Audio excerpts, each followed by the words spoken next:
Okay, I'm going to try to teach y'all some things about factoring, remind you some things about factoring that you really already know, because this unit that we're going to be on is that unit that I told y'all that if you don't know how to factor, you might as well put a 0 on your paper, as Mr. Bishop says. So I'm going to start out by trying to recall how to factor. Y'all remember that the first way we did factoring was with greatest common factor. We did that a few weeks ago, and I'm going to talk about that. In another video, I'm going to do something called the difference of two squares. And I really didn't do that, but that's going to be super easy. The next video might be in the same one, is going to be the difference and the cube, no, the difference and the sum of two cubes. This one right here is completely new. Number 4 is going to be trinomials.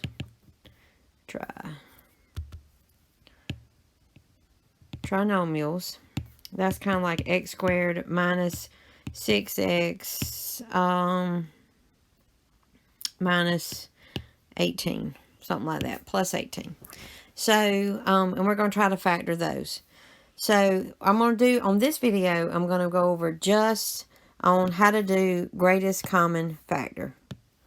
So, greatest common factor. That means you're looking for a common number and a common letter. So if you have a problem like 10x to the 5th minus 15x to the 3rd. Remember, if I talk real fast, I'm not used to doing this. I'm used to being in my comfort zone, which is in front of y'all, telling you to put up your phone and be quiet. So just bear with me. I'm learning as y'all are learning. So my first problem is going to be this. And for greatest common factor, you remember it's going to be greatest common factor. It's going to be out front. And then you're going to put what I call the leftovers inside. Okay? So you're looking at the two terms and you're saying, what is the biggest number that'll go in both? So out of 10 and 15, you should be able to take out a 5. You look at the letters. It's x to the 5th and there's an x to the 3rd. You actually take the smallest number on the exponent. So that would be x to the 3rd. That's my greatest common factor. You basically divide this into both of those to get your answer here. So we're going to do 10 divided by 5 is going to give you a 2. There is 5 here. You took 3 out, so there should be 2 left. Now you're going to say negative 15 divided by 5 is going to give you a negative 3. There were x to the 3rd, but you took all of them out, so you do not put any right there. And that's your answer. That's your greatest common factor is 5x to the 3rd. 2x squared minus 3x is what I call the leftovers. You could always check it by distributing it out if you wanted to. And it, like 5x cubed times 2x to the 2nd is going to give you 10x to the 5th. And then 5x to the 3rd minus times negative 3 is going to give you negative 15x to the 3rd. That's your final answer. If I went too fast, remember, this is a video. You can go back and slow me down. All right, let's do another one. I'm going to do a couple of different examples to try to help you. Sometimes you might have 3 terms, like 8x squared minus 10x plus 4. If you're doing greatest common factor, you're still asking yourself, what's the biggest number, and is there a letter in common? So when I look at 8, 10, and 4, I see that the biggest number that are actually going to all of them is only going to be a 2. Now, when I look at all 3 terms, all 3 don't have an x. So that means since this one doesn't have an x, I can't take out an x. I can only take out the 2. So just a number is my greatest common factor. Sometimes that will happen. So that would be, when I go back and divide it, that would be 8 divided by 2 is going to be 4x squared. Negative 10 divided by 2 is going to give me a negative 5. The x is still there. And positive 4 divided by 2 is a 2. And that is your, 2 is your greatest common factor. This would be your leftovers. Next problem, I'm going to do another one. All right, let's try another one. Suppose you have something like 8x to the 4th plus 5x. Okay, so when I look at this problem, see I got 2 terms here.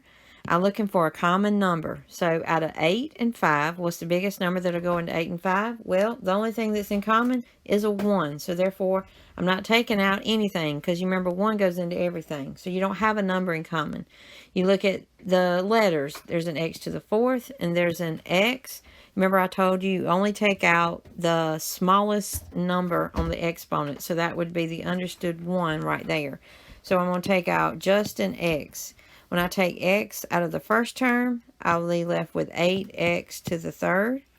When I take out an x out of the second term, I'm only left with the 5. So in this case, we've only got a letter, a variable, for our greatest common factor. 8x to the 3rd plus 5 is our leftovers. So that is another example. So I got about 1 or 2 more I'm going to show you just in case something looks a little different on some of your practice problems. So what about if I have 5x squared minus 10x? Similar to one of the other ones I've already done. Looking at the numbers 5 and 10. So of course 5 is the biggest number. I go with the x's that have in both. I'm going with the smallest exponent, which is the 1. So I'm going to take out an x. So I'm going to go back, and when I take it out, basically I'm saying 5 divided by 5 is like an understood 1. You had x squared, you took an x out, so therefore you have an x left. Remember, 5x times 1x is 5x squared.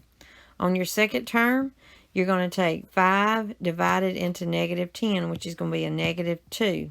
The x is there.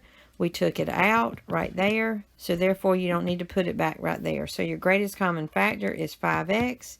Your leftovers is x or 1x minus 2.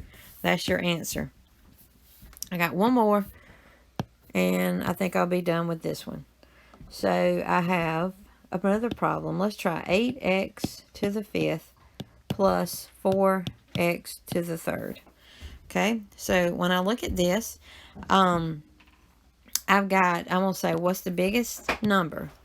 Now, so when I look at this, I'm thinking, some of you might think, well, I can just take out a 2.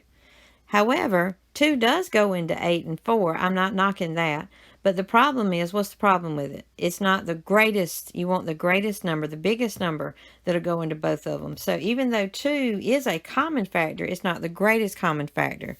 So therefore, I'm going to take the 2 away, and you're actually going to take out a 4 instead of a 2. Now you're going to look at your variables.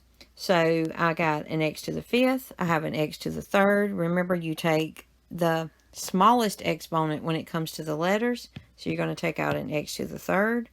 That's going to be your greatest common factor is 4x to the 3rd. When I go back and divide this out, I'm going to say 8 divided by 4 is a 2. You have x to the 5th. You're going to take 3 of them out. So therefore, there's only x squared left. On the second term, be careful right here. You're going to say 4 divided by 4. Doesn't mean you don't put anything there like you took it out. It's really 4 divided by 4, which is not 0, it is 1. And then you've got x to the 3rd. You took all 3 out, but you still got that 1 because you've got to have the 1 to what I call hold the spot. Remember, you wouldn't want to put, if you put, this is your answer. You wouldn't want to put 4x to the 3rd and just 2x squared. If you did that and you multiplied it, what would you have? You'd have 8x to the 5th. And that would be all you have. You wouldn't have anything to account for the last one. So therefore, you don't want to put that. Your final answer is going to be just what I have. 4x to the 3rd, which is your greatest common factor. And 2x squared plus 1 is your other. That's a 1. Is your other factor. All right. So this is greatest common factor. Any questions, comments, concerns? I didn't think so. Good job. See y'all on the next video with the next type of factoring.